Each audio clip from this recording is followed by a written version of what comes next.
नमस्कार दोस्तों, मैं डीएम पंडित आपका स्वागत करता हूं मेरे इस यूट्यूब चैनल पे।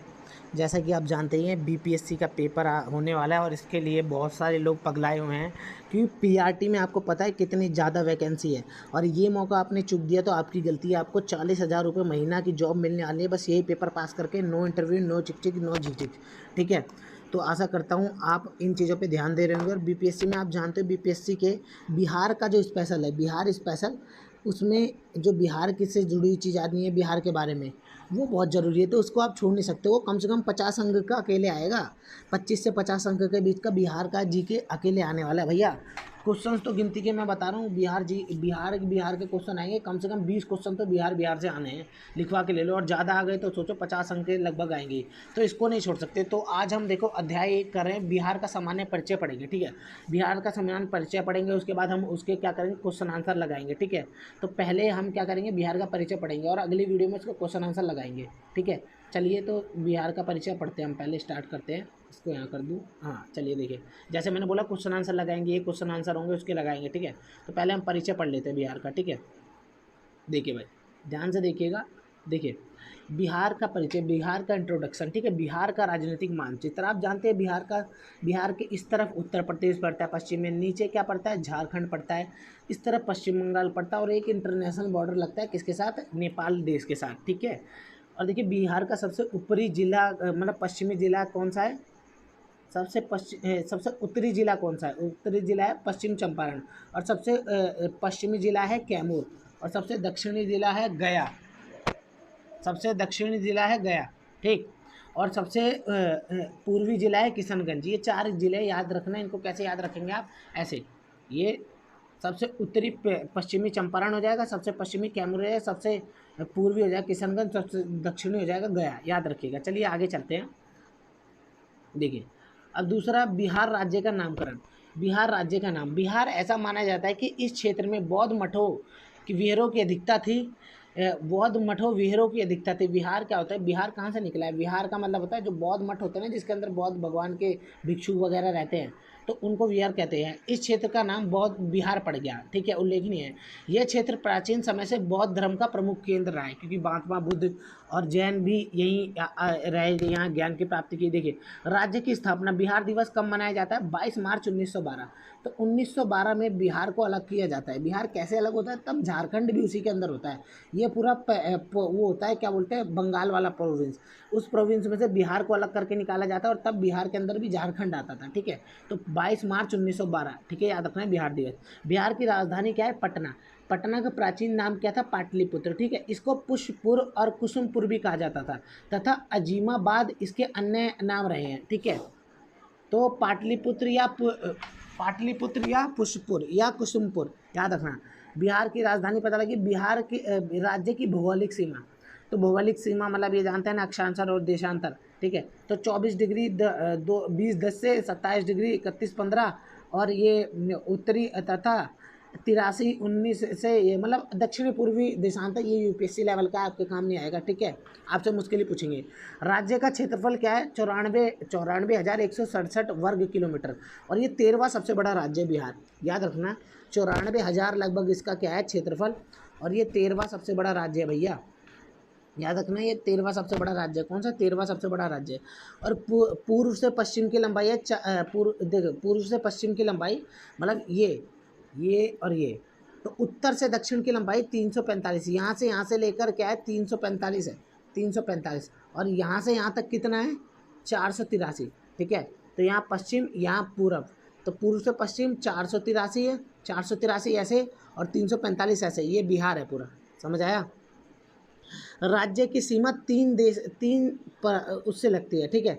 राज्य की सीमा क्या बताया था मैंने, बिहार की सीमा 3 किससे लगती है, एक तरफ यूपी, एक तरफ झारखंड, एक तरफ पश्चिम बंगाल, ठीक है।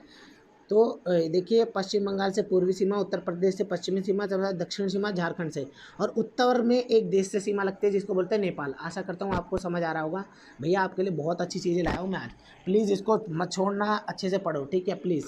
देखिए, अब आगे चलते हैं। देखिए, बिहार का प्राचीन इतिहास, एंशियंट हिस्ट्री पढ़ते हैं। देखिए, बिहार के ऐतिहासिक परिचय को निम्नलिखित शीर्षकों के अंतर्गत दिए गए तथा तथ्यों के आधार पर प्राप्त किया जाता है, ठीक है। तो पुरापाषाण काल की बात करते हैं, पैलेलिथिकल पीरियड की, ठीक है। तो इस काल के प्रमुख पुरातात्विक अवशेष दक्षिणी बिहार से प्राप्त हुए हैं। दक्षिणी बिहार मतलब ये बिहार इसके दक्षिण के हिस्सों में से, ठीक है। इसमें पत्थर, कुल्हाड़ी, चाकू, खुरचनी और तथा उत्कर्णी खुरपी पाई गई है। तो पूछिए आपसे पुरापाषाण काल में क्या पाया गया है, तो ये सारी चीज़ें पाई गई है। देखिए ये अवशेष मुख्यतः गया के, ये अवशेष कहाँ पाए गए हैं मुख्यतः, देखिए यह अवशेष मुख्यतः गया के जेठियान व पेमार गाठी, मंगेर के भीम बांध और पेशार, भागलपुर के राजपोखर और मलीजार या पश्चिमी चंपारण के वाल्मीकि नगर और वाल्मीकि उद्यान भी है, याद रखना, और नालंदा क्षेत्र से प्राप्त हुए हैं। इसके अतिरिक्त जिले में शेर घाटी में प्राय ज्ञातिकी मानव के चट्टाने अवसादों के 2 साक्ष्य भी मिले, ठीक है। आशा करता हूँ आप याद रखेंगे इसको, ठीक है। चलिए अब मध्य पाषाण काल से क्या मिला ये भी देख ले। मध्य पाषाण काल से क्या मिला, इस काल के साक्ष्य के अंतर्गत मुंगेर जिले से छोटे आकार के पत्थर के निर्माण, तेज हथियारों के नोक वाले औजार मिले हैं, ठीक है। आशा करता हूँ आपको याद रहेगा। अन्नापाषाण काल से क्या मिला है, इस काल के साक्ष्य के अंतर्गत पत्थर के सूक्ष्म औजारों के साथ साथ हड्डी निर्मित उपकरण है, जो चिरांद सारण, ठीक है, जो चिरांद नाम की जगह है, हसनमन चिरांद नाम की जगह है जो सारण में पड़ती है, मनेर पटना में पड़ती है, और चेचर व कुतुबुपर वैशाली में पड़ता है, और ताराडीह गया में पड़ता है, और सेनुवर रोहतास में मिलता है। इनमें से चिरांद हड्डी के उपकरण के लिए पूरे देश में व्याख्यात है। तो याद रखना जो चिरांद है ना, चिरांद हड्डी के उपकरण के लिए, क्योंकि वहाँ पे नवपाषाण काल की हड्डियों के उपकरण बना जाते थे, ये याद रखना प्लीज़, ठीक है। चलिए आगे चलते हैं। देखिए थोड़ा मुश्किल लगेगा, लेकिन आपको पता है ये चीज़ें आप याद कर लेंगे तो बस हो गया काम, आपका पेपर के लिए है सब चीज़। मतलब बिहार से कोई भी चीज़ आएगी, अगर इसे पढ़ने के बाद बच गई तो नाम बदल देना मेरा, ठीक है। ताम्रपाषाण काल है, चैलालॉथिकल पीरियड। इस काल के साक्ष्य चिरांद, सोनपुर, मेनार, वैशाली वही और राजगीर, सेनुवर, रोहतास और ओरियम भागलपुर में मिले। इस काल में लाल मृदभांड प्रमुख है, जो सामान्यतः 1000 ईसा पूर्व से 900 ईसा पूर्व के बीच में पाए जाते हैं। 1000 ईसा पूर्व से 900 ईसा पूर्व का मतलब है 0 एरा ईसा मसीह से पहले, 1000 इधर और मतलब 1000 इधर और 900 इधर, ठीक है, समझ आ रहा है, इसके बीच में पाए जाते हैं। लोहे का काल, देखिए इस काल को उत्तर वैदिक काल भी कहा जाता है। उत्तर वैदिक काल जानते हो ना, वैदिक काल पहला जहाँ पे वैदिक काल में वेद लिखे गए, इसे पता होगा, वैदिक काल में वेद लिखे गए थे। एक होता है इधर वाला वैदिक काल, इसके अंदर ऋग्वेद लिखा गया, एक होता है इधर वाला वैदिक काल जिसके अंदर सामवेद, अथर्ववेद और यजुर्वेद तीनों लिखे गए, ठीक है। आशा करता हूँ आपको याद रहेगा। चलिए आगे चलते हैं। अब आगे चलते हैं, वैदिक युग पढ़ लो, ठीक है। देखिए शतपथ ब्राह्मण के अनुसार माधव विदेह को बिहार, उत्तर बिहार में आर्य संस्कृति का विस्तारक माना जाता है। माधव विदेह को याद रखना, यह आदमी था माधव विदेह। और शतपथ ब्राह्मण क्या किताब है। विदेह के राजा जनक के दरबार में ही शतपथ ब्राह्मण के रचयिता यज्ञवल्क्य थे, ठीक है। और शतपथ ब्राह्मण को किसने लिखा, यज्ञवल्क्य ने। तो याज्ञवल्क्य ने क्या लिखा, शतपथ ब्राह्मण लिखा है। याज्ञवल्क्य ने क्या लिखा, शतपथ ब्राह्मण, ठीक है।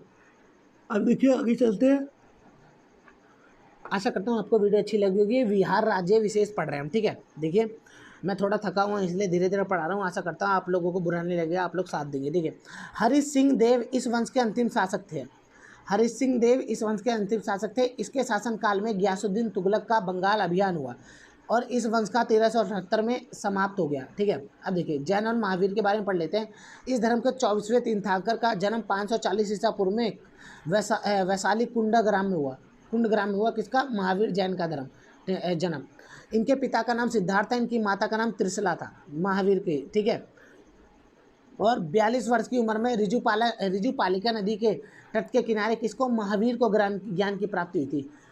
सोचो 42 वर्ष की उम्र में महावीर को ज्ञान की प्राप्ति हुई थी और इनको 35 वर्ष में ज्ञान की प्राप्ति हुई थी। इनको रिजुपालिका नदी के बगल में, इनको निरंजना नदी के बगल में, ठीक है।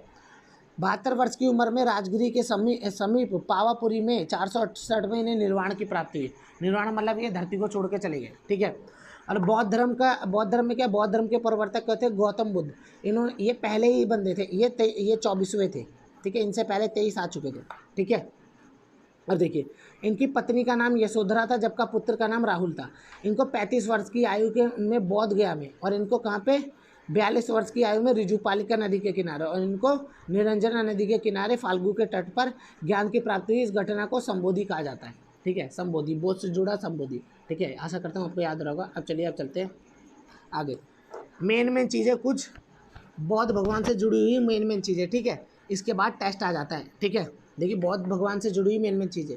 तृतीय बौद्ध सभा पाटलिपुत्र में हुई थी। ठीक है, तो 4 बौद्ध सभा हुई है। कौन कौन सी, याद करने के लिए कैसे करेंगे? रा, वे, पा, कू।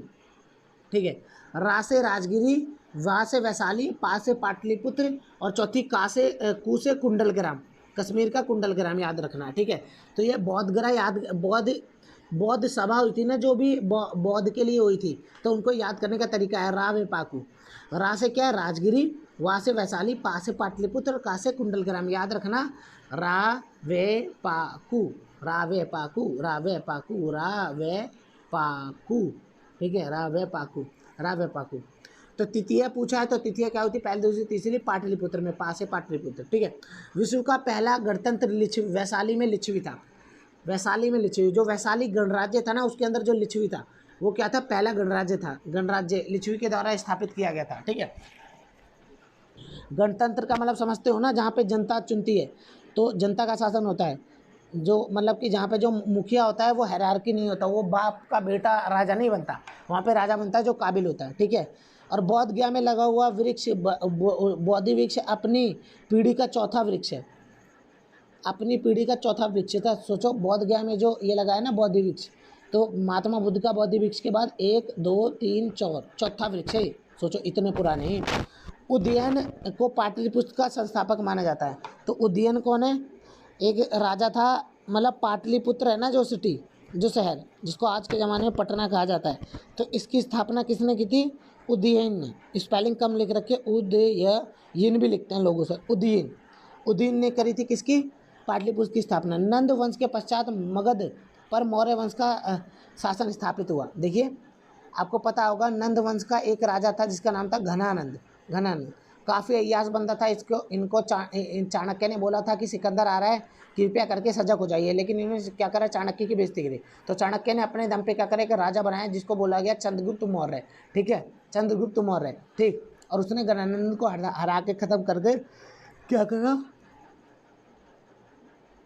नंद वंश की मतलब कि मौर्य वंश की स्थापना करी चंद्रगुप्त मौर्य ने 321 ईसा पूर्व में। ठीक है, देखिए, अब घनानंद सिकंदर के महान की समकालीन था। मैंने बताया ना, जब सिकंदर आने वाला था भारत के बॉर्डर में, यहाँ से आने वाला था, तभी यहाँ पे मगध में कौन था राजा? घनानंद। और इनको समझाने कौन गए थे? चाणक्य। लेकिन चाणक्य की बात नहीं सुनी इन्होंने, और चाणक्य ने एक गुस्से में आके एक नया राजा बना दिया जिसको चंद्रगुप्त बोला गया था। ठीक है, बदला लेने के लिए, जो दिल में भरा तूने देखेगी इस जहर को। ठीक है, पाटलिपुत्र स्थित चंद्रगुप्त का राजमहल लकड़ी का बना था। और जो पाटलिपुत्र में चंद्रगुप्त का राजमहल था ना, वो लकड़ी का बना था। पूछते हैं कि पाटलिपुत्र में जो लकड़ी का महल था वो किसका था? तो चंद्रगुप्त का था, याद रखिए। ठीक है, बराबर की गुफाओं का उपयोग आजीविका संप्रदाय के लोग अपने आश्रय के लिए करते थे। आजीविका संप्रदाय के लोग, अभी आजीविका संप्रदाय कौन है? ये बौद्ध से जुड़े हुए थे। मतलब ये समझो, आजीविका वाले कौन थे? जो दुनियादारी का कुछ मानते नहीं थे, बोलते जो होना है होने दो। ठीक है, ऐसे वाले। ठीक है, तो बराबर की गुफाओं का उपयोग आजीविका संप्रदाय के लोग करते थे। आजीविका। ठीक है, तो बराबर की गुफा है, याद रखना जब भी आए कि बराबर की गुफा, बराबर की गुफा का उपयोग कौन करते थे? तो आजीविका वाले, आजीविका संपन्न, आजीविका प्रांत, आजीवक प्रांत वाले, जो कि सबको बराबर मानते थे। बोलते थे हमें नहीं मतलब कैसे जीना है कैसे नहीं जीना, हम अपने से जी लेंगे। ठीक है, अब सुनो, बराबर गुफाओं का उपयोग आजीविका जब पंथ के लोग करते थे। और भ्राम्भू अभिलेख में अशोक को मगध का सम्राट बताया गया।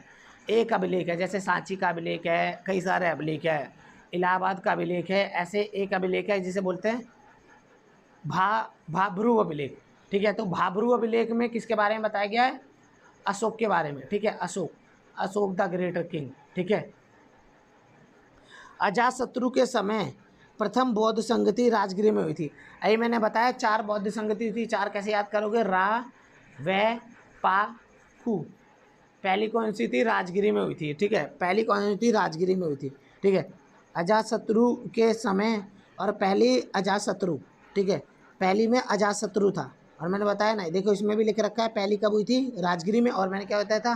रा वे पाकू, ठीक है। तो पहली राजगिरी में, दूसरी वैशाली में, तीसरी पाटलिपुत्र में, चौथी कश्मीर के कुंडलग्राम में, ठीक है। अब देखो नोट, बिहार के प्राचीन इतिहास से संबंधित तथ्यों के विस्तृत अध्ययन के लिए बिहार की DLP के प्राचीन भारत के विशेष संदर्भ सहित बुकलेट को देखें, ठीक है। मतलब ये जाके देख सकते हैं अभी आप, और आपको और पढ़ना है तो, ठीक है। अब देखिए, ये था आज का पहला चैप्टर और दूसरा चैप्टर, ये मैंने करा दिया बिहार का सामान्य परिचय, ठीक है। तो इसमें जो आपको इंपॉर्टेंट लगा होगा वो याद करो, और जो नहीं लगा वो तो याद करे ही करे, क्योंकि यूपीएससी लेवल का कंटेंट दे रहा हूँ मैं आपको। ये यूपीएससी लेवल के बच्चे पढ़ते हैं, समझ आ रहा है? तो आप पढ़ लेंगे तो आपका होगा ही होगा। अब देखिए, इसके बाद बहुविकल्प के प्रश्न करने होते हैं हमें, तो अभी नहीं करवाऊँगा मैं इसको, ये करवाऊँगा कल। जब कल करवाऊँगा, आज ही करवा दूँगा। अगर आपने मेरी वीडियो को ज़्यादा व्यूज़ दिए और लाइक्स करे तो मैं इसके क्वेश्चन आंसर भी करवाऊँगा। फिर इसके बाद और भी चीज़ें, कई सारी चीज़ों का मतलब, इसके बाद जैसे ये तो पहले और दूसरे चैप्टर हैं। देखिए, जैसे ये पहला चैप्टर है, देखिए ये पहला अध्याय है, इसके बाद दूसरा अध्याय भी है भाई, ये मैंने पढ़ा दिया दूसरा। इसके बाद तीसरे और 12-13 अध्याय हैं, याद रखना। कितने अध्याय हैं? 12-13 अध्याय, ठीक है। कितने? 12-13 अध्याय हैं अभी। इसके बाद ये जो पहला दूसरा है ना, इसके बाद 12 अध्याय हैं। ये जो दूसरा है, इसके बाद कितने? 12 तक है अध्याय। तो 12 अध्याय तक अगर करना है तो वीडियो को प्लीज़ लाइक करें, और अगर आप पूरी वीडियो देखते हैं तो किसी को शेयर कर दें, क्योंकि उससे क्या होगा, जब आप पूरी वीडियो देखते हैं ना और लाइक करते हैं तो यूट्यूब को पता लगता है कि ये वीडियो अच्छी है, तो यूट्यूब आगे शेयर करता है। तो अगर आपको और पढ़ना है और कंटेंट चाहिए ऐसा अच्छा क्वालिटी वाला, और क्वेश्चन आंसर करने, टेस्ट लगाने ओरिजिनल वाले यूपीएससी लेवल के, तो ये देखिए ना, ये आपका ये भी बीपीएससी में पूछा, ये भी, तो मैं आपको ऐसे हलवा कंटेंट नहीं करा रहा, ओरिजिनल करवा रहा हूँ। तो आपको करना है तो प्लीज़ वीडियो को लाइक करें, शेयर करें। तो कल अगर आपने करा तो टेस्ट भी ले लेंगे। तो आशा करता हूँ वीडियो अच्छी लगे तो प्लीज़ लाइक करना, शेयर करना, सब्सक्राइब करना, और आशा करता हूँ आपका घर परिवार सुखी हो और आपकी नौकरी लगे। धन्यवाद।